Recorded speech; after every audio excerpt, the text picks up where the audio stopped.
جیسا کہ آپ جانتے ہیں کہ پچھلے 24 گھنٹوں میں جو ملک کو ایک ہیجان کی کیفیت میں مبتلا کیا ہوا تھا، ایک ایسا ظلم اور تشدد کا بازار گرم کیا ہوا تھا، ریاستی دہشت گردی اپنے عروج بھی تھی کہ اگر ہم ان ویژولز کو دیکھیں جو کہ آپ میڈیا نے کور کیے ہیں تو لگتا تھا کہ ہم شاید کوئی کشمیر کا کوئی منظرنامہ دیکھ رہے ہیں۔ جس طرح سے پی ٹی آئی کے کارکنوں پر، خواتین پر، بچوں پر تشدد کیا گیا، وہ بہت ہی ایک شرمناک نظارہ تھا جس کو کہ پورے پاکستان نے بڑی تشویش کے ساتھ دیکھا۔ پاکستانی عوام دیکھ رہے ہیں کہ اس ملک کو کس طرف لے جایا جا رہا ہے۔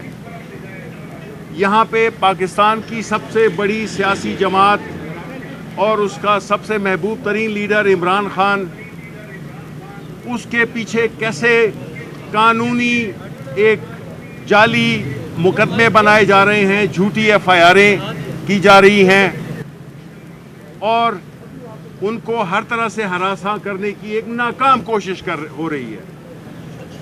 ہم نے دیکھا کہ جس طرح کے خان صاحب اپنے اوپر کیے گئے قاتلانہ حملے سے پہلے ہر عدالت کا، ہر کورٹ کا، چاہے وہ لوور کورٹس ہوں، ایف آئی اے کی کورٹس ہوں، ہائی کورٹ ہو، ہر جگہ وہ جاتے رہے ہیں کیونکہ وہ بلیو کرتے ہیں، ہماری پارٹی بلیو کرتی ہے کہ اگر پاکستان میں ترقی اور خوشحالی کا کوئی راستہ ہے تو وہ ہے قانون اور آئین کی حکمرانی۔ اس کے بغیر ہمارا کوئی مستقبل نہیں ہے۔ تو ہم کیوں نہیں عدالتوں کا احترام کریں گے؟ ہم کیوں نہیں عدالتوں میں پیش ہوں گے؟ ہم نے صرف جب خان صاحب پہ قاتلانہ حملہ ہوا، وہ زخمی ہوئے، اس کی بنیاد پر پہلے وہ اس قابل نہیں تھے کہ وہ عدالتیں جا سکتے، اور اس کے بعد جو سیکیورٹی کی ہمارے خدشات تھے، کیونکہ خان صاحب نے اپنے قاتلانہ حملے سے پہلے بھی کہہ دیا تھا، 1 مہینہ پہلے، کہ یہ پلان ہو رہا ہے، یہ سازش ہو رہی ہے کہ ان کو کس طرح سے ایلیمینیٹ کیا جائے۔ اس کے بعد جب دوسرا پلان کا بھی ہمیں پتہ چلا کہ ان پہ قاتلانہ حملہ ایک اور پلان ہو رہا ہے، تو ہم نے اپنی سیکیورٹی کے خدشات کی بنیاد پر کچھ ایک عدالت، ہم یہاں پہ بھی پیش ہوئے، خان صاحب یہاں پہ پیش ہوئے 28 تاریخ کو، اور جو لوور کورٹس نہیں گئے تو وہ ہمارا، آپ سب جو اس کی جغرافی سے واقف ہیں لوور کورٹس میں، کہ ادھر تنگ تنگ گلیاں ہیں اور اس میں کچھ بھی ہو سکتا ہے، پہلے بھی اس پہ وہاں پہ قاتلانہ حملے ہو چکے ہیں۔ اس لیے جو ہمیں یہ ہمارا جو یہ موقف تھا کہ ہم عدالتوں میں ضرور جائیں گے، اور ابھی بھی جو پیٹیشن، جو سمن دیا گیا تھا، ہمیں ڈیٹ دی گئی تھی 18 تاریخ کی، 18 مارچ کی، اور کل کے دن 14 تاریخ کو انہوں نے پولیس کشی کر دی، لشکر کشی کر دی خان صاحب کو گرفتار کرنے کے لیے۔ یہ صاف ظاہر ہوتا ہے کہ یہ لوگ جو کہ سمجھتے ہیں کہ عمران خان کو وہ کسی طرح سے شکست نہیں دے سکتے، سیاسی طور پہ شکست نہیں دے سکتے، تو جھوٹے مقدمات کیے جائیں، اور اگر وہ بھی کام نہ کریں تو ان کو خدا نخواستہ فزیکلی ایلیمینیٹ کیا جائے۔ آج جو لاہور ہائی کورٹ میں ہوا، جس میں کہ کل 10 بجے تک کی مہلت دی گئی ہے، ان کو روکا گیا ہے کہ جو پوری ایک لشکر جیسے کہ کشمیر فتح کرنے جا رہے ہوں، وہ زمان پارک پہ اپنی لشکر کشی کو بند کریں، اور جو خواتین پہ گولیاں چلائی گئی ہیں، ربر بلٹ چلائی گئی ہیں، آپ کے نے ویژول فوٹیجز بھی دیکھے ہوں گے، یعنی اتنے پاگل ہو چکے ہیں، جو پاگل پنے کا ایک دور شروع ہو گیا ہے، خاص طور پہ پچھلے 5-6 مہینے میں اس کی کوئی نظیر نہیں ملتی ہے، معاف ہو گئے ہیں، پاگل ہو گئے ہیں۔ پاکستان تحریک انصاف ان کو ڈرانا خوف بن گئی ہے ان کے لیے۔ یہ وہ لوگ ہیں جنہوں نے کہ اس ملک کا استحصال کیا، یہ وہ لوگ ہیں جنہوں نے 75 سال سے اس ملک کو آگے نہیں بڑھنے دیا۔ ایک خاص ٹولہ ہے جو کہ اس ملک کے غریب لوگوں کا خون چوس رہا ہے اور قانون ادارے سب کو مفلوج کر کے رکھ دیا ہے. نتیجتاً آج پاکستان تقریباً ڈس فنکشنل ہو گیا ہے. اور یہ ہم نے دیکھا کہ جب اس چیز کو روکنے کے لیے, اس چیز کا تدارک کرنے کے لیے ایک پارٹی ابھری پاکستان تحریک انصاف کی, تو اب یہ سب یہ ایک طرف کھڑے ہو گئے ہیں. یہ سارے چور اچکے لٹیرے اور ان کے سہولتکار یہ ایک طرف کھڑے ہو گئے ہیں اور پاکستان کے عوام دوسری طرف کھڑے ہو گئے ہیں. اب وقت آ گیا ہے کہ پاکستان میں قانون کی بالادستی قائم ہونی چاہیے. اب وقت آ گیا ہے کہ پاکستان میں آئین کی عملداری کو یقینی بنایا جائے.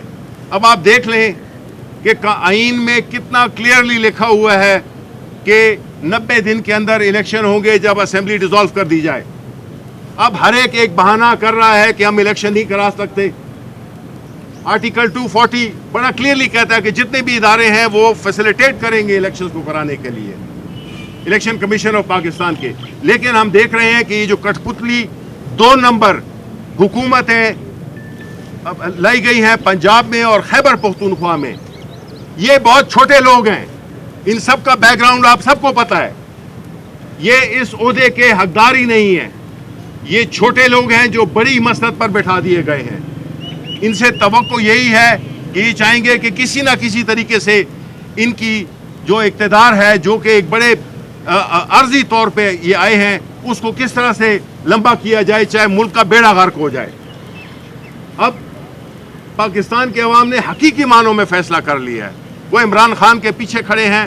میں خراج تحسین پیش کرتا ہوں اپنے پاکستان تحریک انصاف کے ورکرز کو, جو کہ چٹان کی طرح اپنے لیڈر کی یکجہتی میں ان کے ساتھ کھڑے رہے.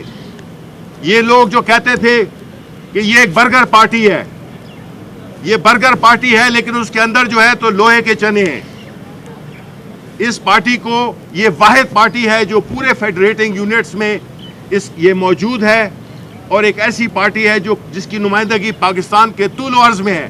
یہ علاقائی پارٹی نہیں ہے جس طرح کہ نون ہے, جس طرح کہ فضل الرحمان کی پارٹی ہے یا پیپلز پارٹی ہے. یہ علاقائی جماعتیں ہیں. اب جماعت صرف ایک رہ گئی ہے جو کہ پاکستان کو ترقی کے راستے پہ ڈال سکتی ہے. ہم پرزور مذمت کرتے ہیں کہ جو بھی تشدد ہوا ہمارے ورکرز پہ, جس طرح سے آپ نے دیکھے کہ ایک جنگ کا سما پیدا کر دیا گیا صرف ایک شخص کو گرفتار کرنے کے لیے.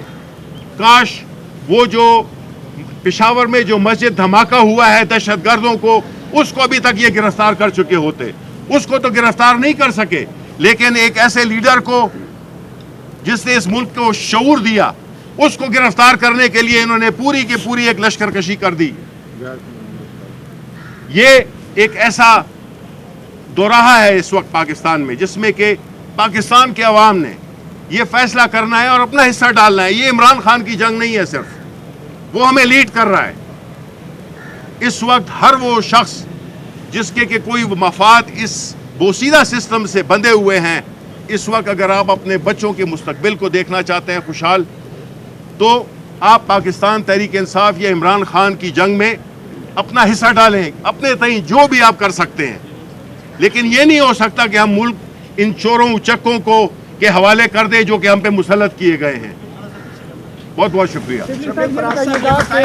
شبلی صاحب یہ بتائیے گا شبلی صاحب کہ جس طرح سے صدر مملکت ڈاکٹر عارف علوی کی اور یاسمین راشد کی آڈیو بھی لیک ہو گئی ہے, ایک سربراہ کی حیثیت سے, وہ تو اس ملک کے سربراہ ہیں نا, ان کی آڈیو لیک کر رہے ہیں, کیا کہیں گے اس حوالے سے؟ دیکھیں یہ ایک بڑی شرمناک بات ہے جو, اور اس کی جو خالق ہیں وہ چاہے وہ جس کے اشاروں پہ بھی کر رہی ہیں وہ مریم نواز ہے, جو کہ ویڈیو آڈیو کی پروڈکشن کی ایکسپرٹ ہے.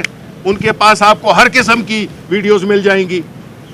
اور صدر پاکستان, یہ عارف علوی کی بات نہیں ہے, یہ صدر پاکستان کا عہدہ ہے جس میں کہ یہ ظاہر ہوتا ہے کہ اس کی گفتگو بھی ٹیپ ہو رہی ہے. یہ بڑے شرم کا مقام ہے. یہ جو آئے ہیں جو ہم پہ مسلط ہیں, انہوں نے اس ملک کو راجواڑہ بنا دیا ہے, اس ملک کو ایک مذاق بنا دیا, ایک بنانا ریپبلک بنا دیا ہے. شبلی صاحب, جنرل فیض یہ آڈیو ٹیپ نہیں کرتا تھا. بہت بہت شکریہ. بات سنیں, آڈیو ٹیپنگ اور ٹیپنگ جو ہے یہ ان کانسٹیٹیوشنل ہے, وہ زائد کرتا تھا یا بکر کرتا تھا, آئین کے خلاف ہے. اس کی آئینی حیثیت نہیں بدلتی. سپریم کورٹ اس بات کا ڈکلیئر کر چکا ہے واضح طور پہ کہ ٹیلی فون ٹیپنگ جو ہے بغیر قانونی پروسیس کے شدید آئینی انحراف ہے، اور اس کے بنیاد پر بے نظیر بھٹو کی 1996 میں حکومت کو برطرف کرنے کا بھی جواز وہ بنا تھا، اور اس کو قانونی اور آئینی قرار دیا گیا تھا اس برطرفی کو.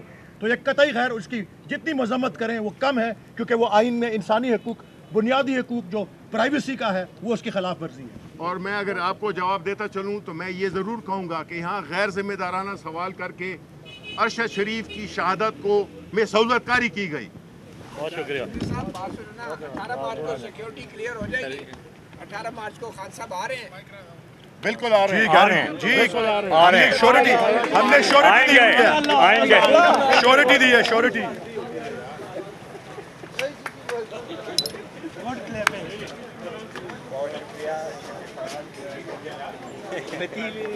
لازمی پٹا کرے گا.